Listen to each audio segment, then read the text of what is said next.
Bonjour et bienvenue dans cette vidéo. Donc je suis Sophie Boulanger, je suis coach en développement personnel spécialisée dans les projets professionnels.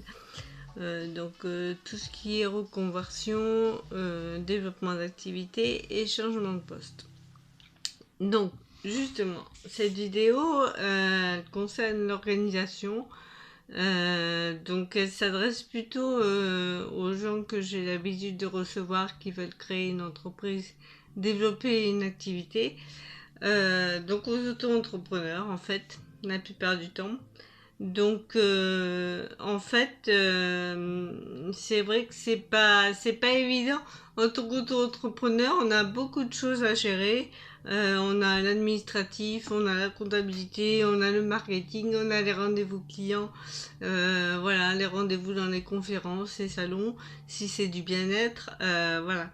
Donc en fait, moi j'avais envie de vous donner un petit peu l'astuce que j'ai.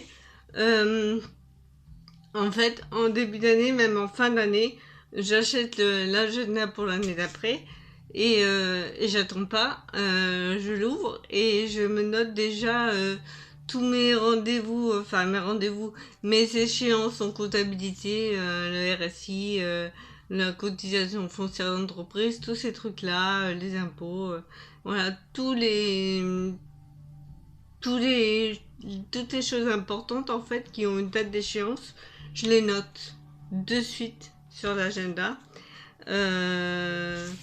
Voilà. Et ensuite, donc après, quand ça c'est fait, bon après je parle de la comptabilité, mais il y a peut-être d'autres choses importantes à mettre suivant ce que vous faites. Hein. Très importante.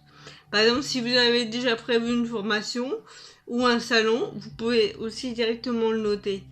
Et donc, du coup, après, ça vous permet de caler vos rendez-vous clients plus sereinement, plus tranquillement.